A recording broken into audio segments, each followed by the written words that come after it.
대림절 세 번째 수요예배 하나님 앞에 드리겠습니다.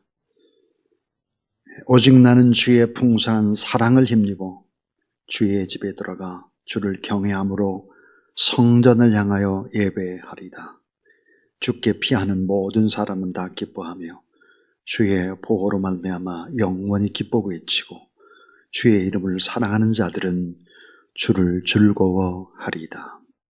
죄인을 구원해 주시는 우리 하나님, 만세전부터 허물 많은 저희들을 택하여 자녀 삼아 주시고 독생자 예수 그리스도를 이 땅에 보내주셔서 죄와 사망에서 건져내 주신 은혜에 감사를 드립니다.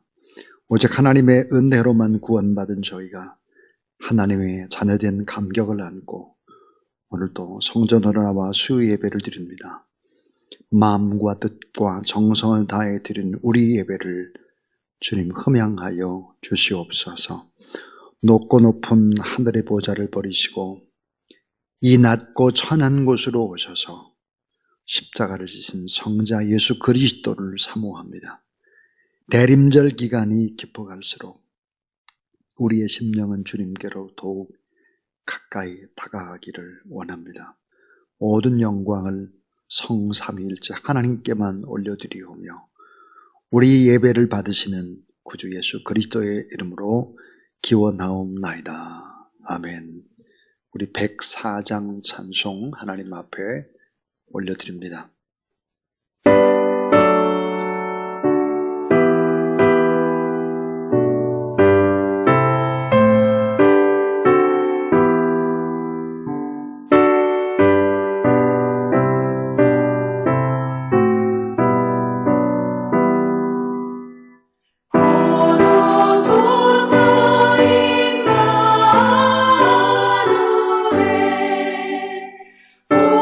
오구하소서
보라, 하나님은 나의 구원이시라.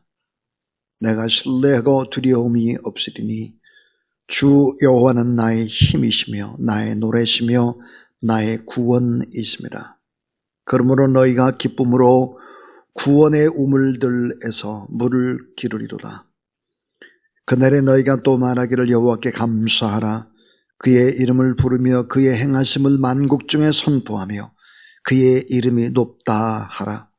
여호와를 찬송할 것은 극히 아름다운 일을 하셨음이니 이를 온 땅에 알게 할지어다. 시온의 주민아 소리 높여 부르라. 이스라엘의 거룩하신 이가 너희 중에서 크심이라 할 것이니라. 거룩하신 우리 하나님 아버지, 성전에 올라와서 신령과 진정의 거룩한 예배를 드립니다. 하나님 앞에 은혜를 구하기 전에 먼저 회개합니다. 지난 3일 동안 저희는 성령님의 음성에 귀를 기울이보다 세상의 소리에 귀를 기울이며 살아왔습니다. 끝없이 밀려오는 바다 물결같이 우리의 입에서는 감사보다 원망과 불평이 그치지 않았습니다.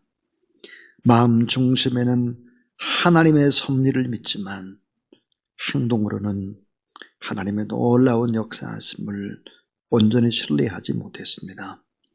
사랑하고 아껴줘야 할 이웃을 향하는 우리의 따뜻한 마음도 긍휼도 부족했습니다.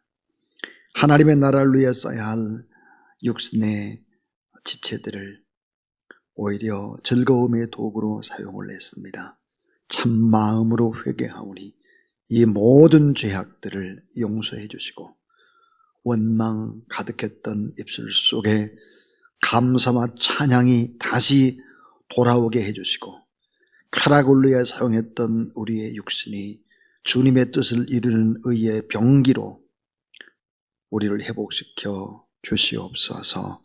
하나님께서 함께 하시고 또 성령의 능력으로 역사하셔서 오늘 증거되는 하나님의 말씀 속에 하나님의 뜻을 깨닫고 하나님의 뜻을 세상에 구현하는데 우리들이 하나님의 도구가 되고 교회가 축복의 통로가 되도록 함께하여 주시옵소서.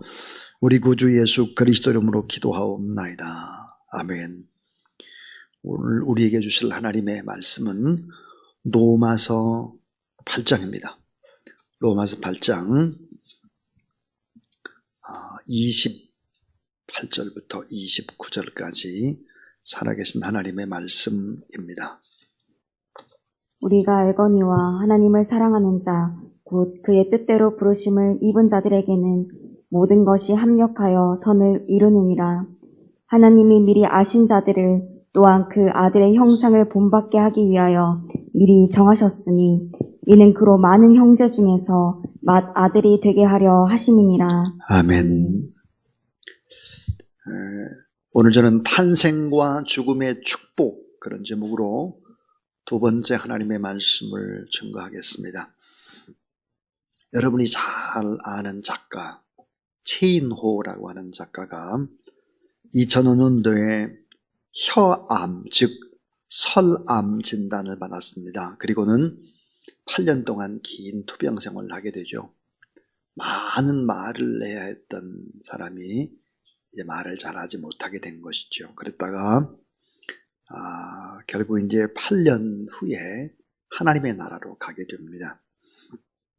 작가 최인호 그러면 28살에 쓴 소설 별들의 고향 영화로도 만들어지고 베스트셀러였습니다. 참 고래사냥이라든지 겨울나그네라든지 2001년도에는 상도라든지 해신 장보고에 관한 해신이라든지 이 죽음과 인생을 성찰하는 많은 책을 썼습니다. 나중에 이제 68세에 임종을 하게 되고 결국은 나중에 이제 죽으면서 마지막에 썼던 글 책더미 사이에서 발견한 200장 분량의 원고지에는 다음과 같은 글들이 기록되고 있습니다. 한번 여러분 잘 들어보십시오.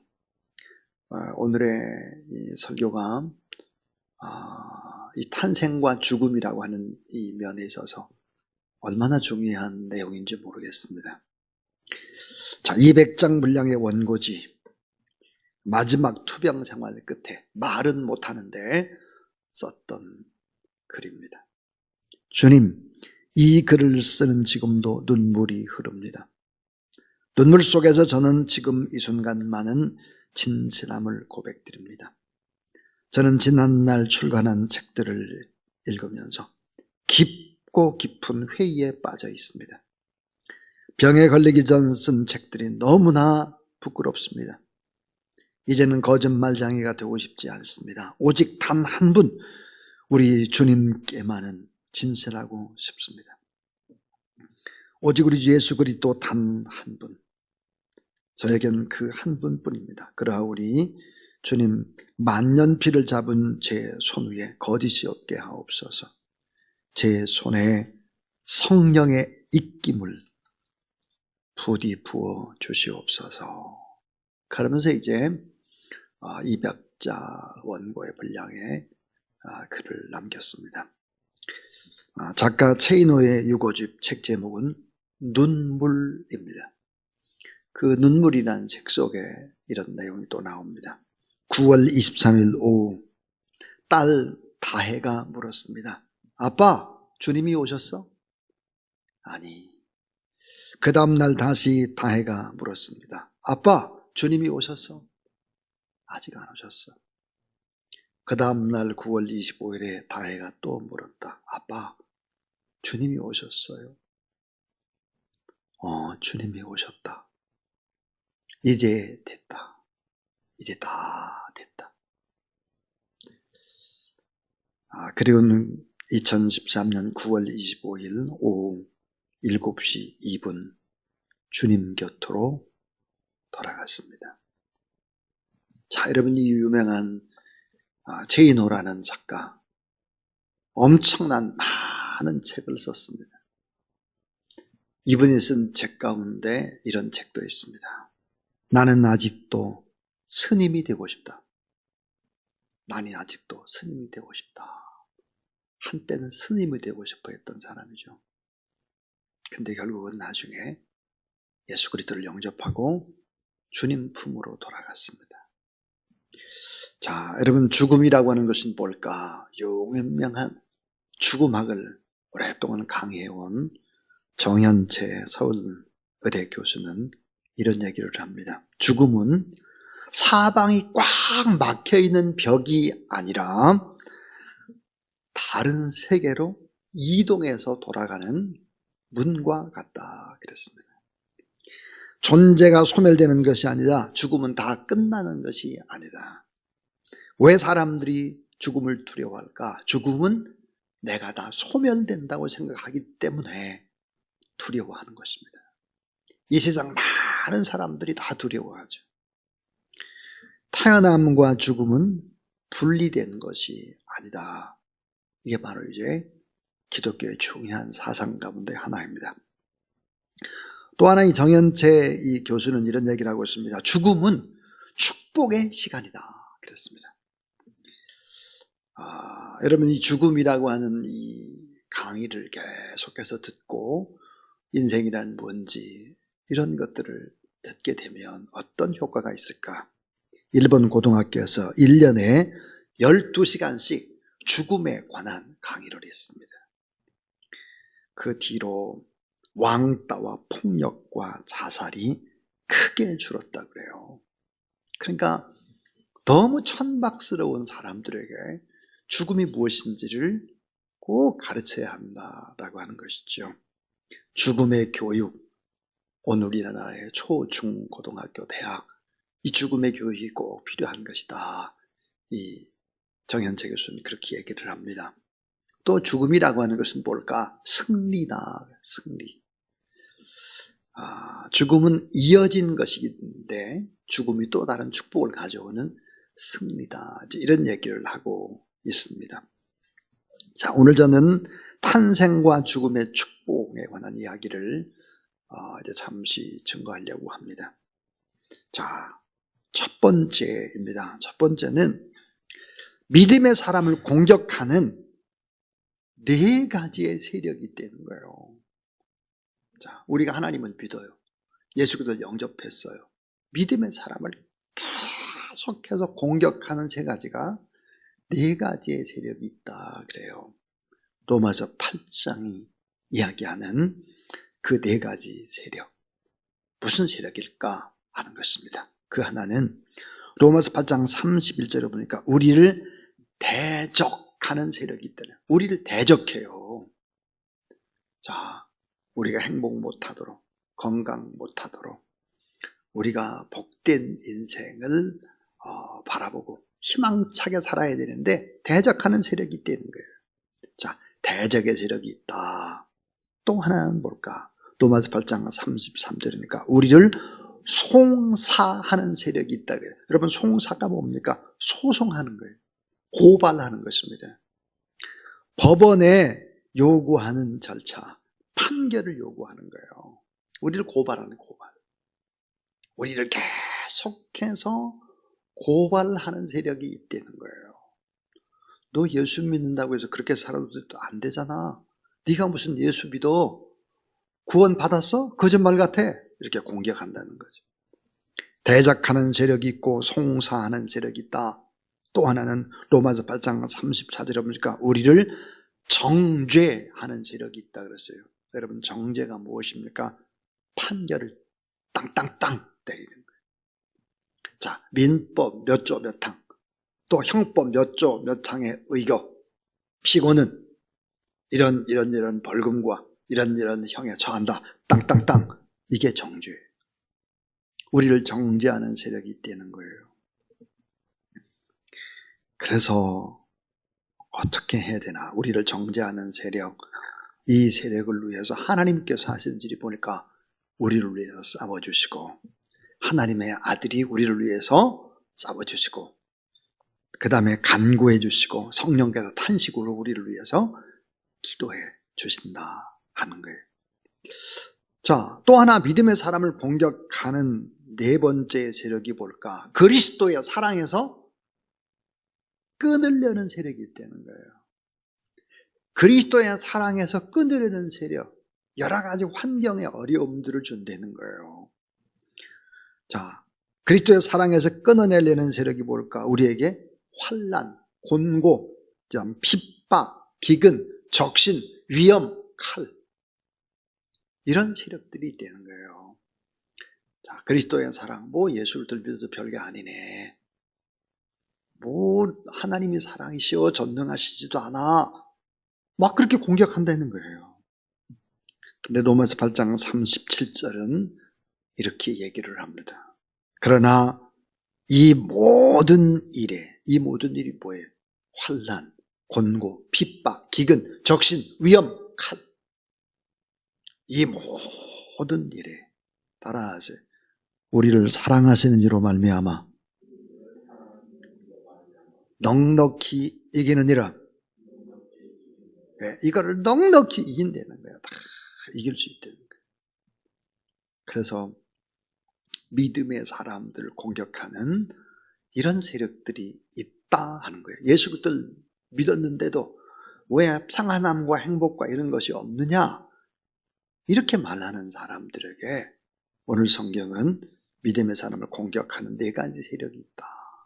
영적인 이 세력이 있다 하는 것입니다. 자, 그래서 이 영적 세력들을 다 이기신 분이 누구실까? 예수 그리스도다. 그분은 부활하심으로 말미암아 우리에게 하나님의 의와 또 하나님의 소망과 하나님의 나라에 대한 확신을 우리에게 심어주셨다 하는 것입니다. 그것이 2번째로 생각해 볼 수 있는 것은 이러한 것입니다. 부활하신 주님이 우리에게 주시는 축복입니다. 부활하신 주님이 우리에게 주시는 축복이 뭘까 하는 거예요. 자, 이 부활하신 주님을 믿게 되면 오는 축복, 그 하나가 평강입니다. 평강. 불안과 슬픔에 잠긴 많은 제자들에게 부활하신 예수님 만난 후에 다 평강을 얻습니다. 누가복음 24장 36절에 보면 너희에게 평강이 있을지어다. 여러분, 부활하신 주님 바라보고 천국을 바라봄으로 말미암아 평강을 얻는 그런 여러분 되길 주의 이름으로 축원합니다. 또 하나, 부활하신 주님이 우리에게 주시는 축복이 뭘까? 그것은 바로 성령을 주시는 것입니다. 성령. 요한복음 20장 20절 말씀을 하시고 저희를 향하여 숨을 내쉬며 가라사대 성령을 받으라. 성령을 받으라. 여러분, 성령이라고 하는 것은 예수님이 십자가에 못 박혀 돌아가시기 이전에는 어떤 특별한 사람들에게만 주시는 것이었습니다. 그런데 예수님이 십자가에 못 박혀 돌아가신 이후에는 누구나 다 사모하는 자에게 성령을 값없이 주시는 것이죠. 숨을 내쉬며 가라사대 성령을 받으라 그랬습니다. 그 다음에 부활하심으로 말미암아 주님이 우리에게 주신 축복이 또 하나 있습니다. 그게 뭘까? 사죄의 특권입니다. 사죄의 특권. 자, 요한복음 20장 23절 너희가 네 죄든지 사하면 사해질 것이요 네 죄든지 그대로 두면 그대로 있으리라 그랬습니다. 우리가 예수 이름 권세로 용서를 선포하면 그 죄가 용서를 받는다는 거예요. 그러니까 우리에게 뭘 줬느냐? 특권을 줬는데 사죄의 특권을 줬다 그랬습니다. 부활하신 주님이 또 우리에게 주신 놀라운 축복이 뭘까? 그것은 바로 선교의 축복입니다. 선교의 축복, 선교의 명령을 주십니다. 자, 요한복음 10장 21절 아버지께서 나를 보내신 것과 같이 나도 너희를 보내노라. 오늘 우리가 누굴까? 오늘 우리는 복음을 증거하라고 하나님의 나라에서 이 땅에 파송을 받은 선교사다. 이런 거예요. 선교사. 선교 명령을 주셨어요. 자, 그리고 이제 마지막은 이거예요. 부활하신 주님이 우리에게 주신 또 놀라운 축복이 뭘까? 그것은 대속과 부활, 천국의 확신입니다. 대속과 부활, 천국의 확신을 주셨다 하는 것입니다. 자, 우리의 모든 죄를 예수님이 다 대신 져주시고 또 부활하심으로 그 천년명에 우리도 부활하고 그리고 영원한 천국에 대한 확신을 주셨다 하는 거예요. 자, 그래서 이제 마지막 결론은 이런 것입니다. 믿음의 사람이 죽어서 천국에 가게 되는데 이 천국은 과연 어떤 것일까 하는 거예요. 핵심으로 말하면 천국은 너무 좋은 것이죠. 너무 좋은 것. 우리가 가능한 한 어때요? 빨리 가야 되는 것이죠.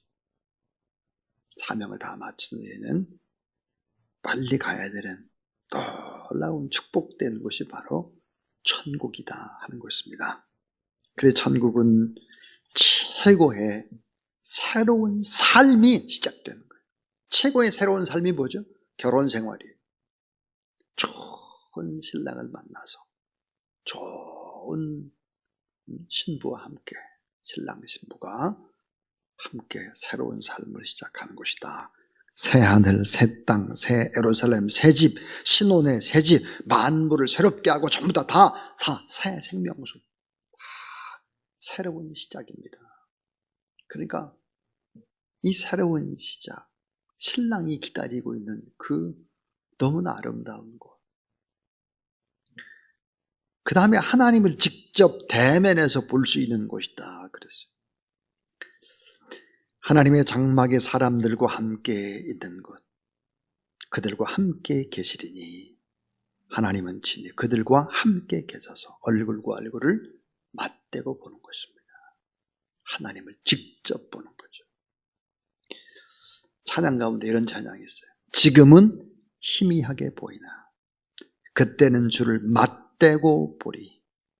하나님 나를 알고 계시듯 우리도 주를 알리. 맞대고 보는 거예요. 자, 여러분 지금은 천국의 그림자만 있습니다. 그림자. 실제 모습이 안 보여요. 구약의 성막 그림자죠. 신약의 회당 그림자입니다. 자, 지금 교회 그림자죠. 예수 그리스도의 몸이지만 그림자입니다. 희미하게 보여요.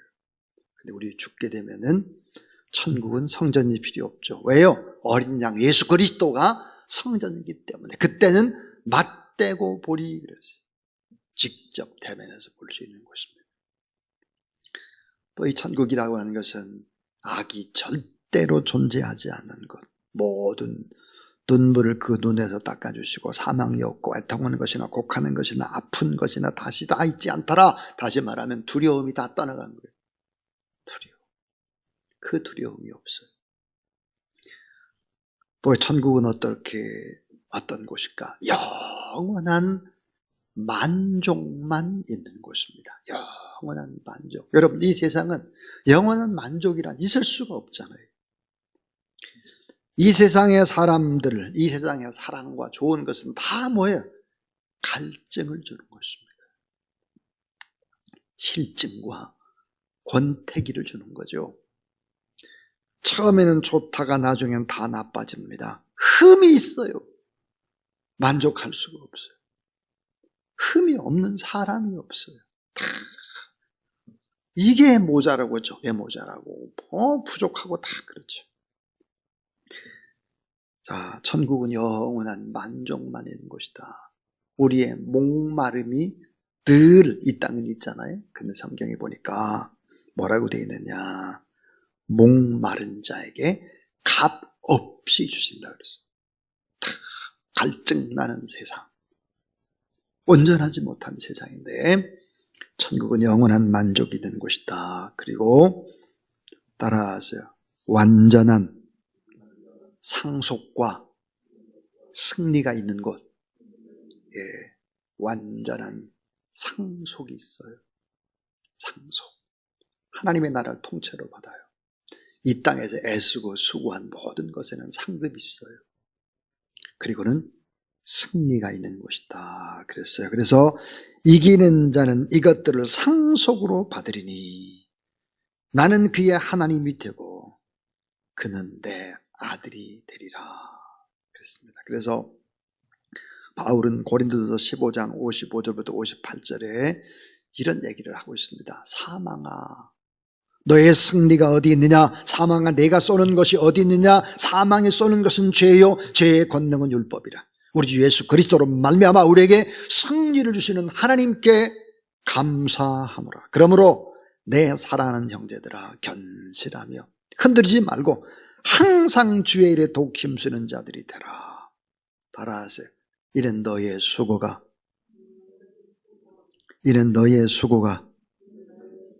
주 안에서 헛되지 않게 하려 함이라. 예. 우리가 주님을 위해서 애쓰고 수고하고 또 나누고 베풀고 뭐 이렇게 하는 거 모든 것들은 다 뭐예요? 헛되지 않는 일이다 그랬어요. 자, 천국 어떻게 하면 들어갈까요? 천국 들어가는 방법 뭐예요? 죽어야죠. 죽어야 돼. 근데 잘 죽어야 돼. 안타깝게 죽으면 안 되고 죽음의 준비를 잘 해야 하는 것입니다. 장례식을 이렇게 쭉 치르고 나면 죽음의 준비를 잘 못하고 하나님 나라에 간 분들이 너무 많아요. 그래서 가족들이 너무 힘들어하는 거예요. 너무너무. 결국은 천국은 어떻게 들어가나? 죽으면 들어갑니다. 오늘 우리는 어떻게 될까? 죽음을 연습해야 합니다. 지금 이 시간도 우리는 죽음을 연습하고 있습니다. 자, 여러분 우리가 지금도 들숨과 날숨 그러잖아요. 들숨과 날숨. 입으로 숨을 내쉬고 들으시고 그러는데 사람이 언제 죽나? 그러면 숨을 들어 마시지 못하니까 기도가 막혀서 죽는 것입니다. 지금 이 순간도 우리는 들숨과 날숨, 삶과 죽음이 계속해서 지금 이 시간도 교차하고 있는 것이죠. 죽음에 관한 연습이 필요합니다. 깨끗한 죽음, 준비된 죽음, 온전한 죽음, 이런 죽음들이 필요한 것입니다. 하나도 준비가 되지 않아가지고 우왕좌왕하고 어찌할 줄 모르고 막 이렇게 해서는 결코 안 된다 하는 것입니다. 저는 죽음의 준비를 차근차근 하고 있습니다. 유언장에 다 써놨죠. 장례식 어떻게 하라 다 결정해 놓았습니다. 아예도 뒤에다가 제가 가지고 있는 집에 있는 책이나 많은 장서들은 어떻게 하라. 내 신장은 이미 서울대학병원에 다 통째로 기증되어 있습니다. 연습이 필요하죠. 연습이. 왜 연습이 필요할까요? 사는 것과 죽는 것은 같기 때문에 그렇습니다. 자, 여러분 한번 주보에 이렇게 한번 보실까요? 주보의 칼럼을 보면은 제가 탄생과 죽음의 축복 그런 칼럼을 하나 썼습니다. 그걸 읽고 이제 설교를 마치려고 합니다. 일반적으로 태어남과 죽음은 완전히 반대가 되는 개념으로 이해를 합니다. 그러나 조금만 더 깊게 생각을 해보면 인간의 탄생과 죽음이란 별개의 개념이 아니라 동일하다는 사실을 깨닫게 됩니다. 무소유의 의미에서 태어남과 죽음이 동일합니다. 아무것도 가지고 태어나질 않아요. 빈손이죠. 갈 때도 빈손이고 동일합니다. 그 다음 고통의 관점에서도 탄생과 죽음이 동일합니다. 태의 문, 좁은 문을 통과해야 하고 생명의 호흡이 끊어지는 것은 육체의 고통 그 자체입니다. 도움을 꼭 받아야 하는 측면에서 동일합니다. 태어날 때 반드시 탯줄을 끊어줘야 되고 죽을 때는 누군가 장례식도 치러줘야 합니다. 고독이라는 의미에서도 동일합니다. 태어남과 죽음의 때에 알몸을 보이고 맡겨져야 합니다. 허물을 벗는다는 관점에서 동일합니다. 인간은 자궁이라는 허물을 벗어나고 새로운 존재로 옷을 갈아입는 것이 또 죽음입니다. 삶의 확장이란 측면에서도 탄생과 죽음은 동일합니다. 좁디 좁은 엄마에게서 벗어나서 대명천지로 삶이 확장이 되고 죽으면 천국으로 확장이 됩니다. 자, 마지막 믿음으로 살면 축복의 인생이 펼쳐지는 것도 같습니다.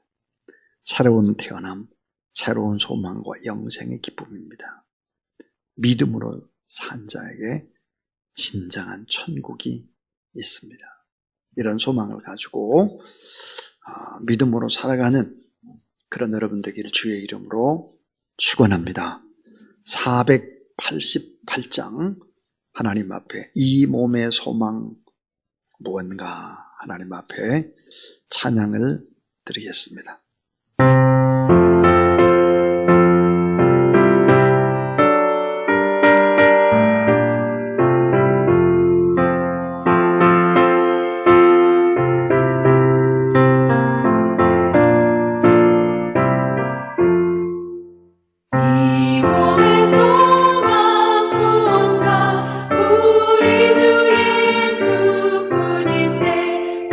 우리 주 예수밖에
세상에 믿던 모든 것 끊어질 그날 되어도 구주의 언약 미사와 내 소망 더욱 크리라. 주 나의 반석이시니 그 위에 내가 서리라.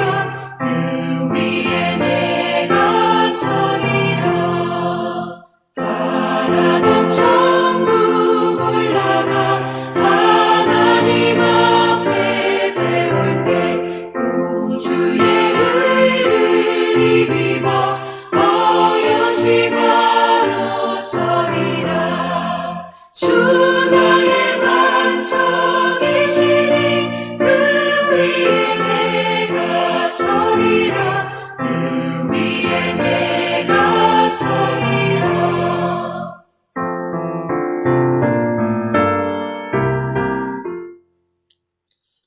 우리의 참된 소망이 되신 우리 구주 예수 그리스도의 무한하신 은혜와 놀라우신 우리 하나님의 사랑하신 거예요. 오늘도 우리 위해서 말할 수 없는 탄식으로 우리가 지치고 쓰러질 때도 중보 기도하시는 성령 하나님의 역사가 오늘도 탄생과 죽음의 축복을 되새기며 오늘이 내 인생의 마지막인 것처럼, 그러나 오늘이 내 인생의 최초의 날인 것처럼 그렇게 주 안에서 살아가기를 원하는 모든 하나님의 사람들 머리 위에 이제로부터 영원토록 함께하옵시기를 간절히 축원하옵나이다. 아멘.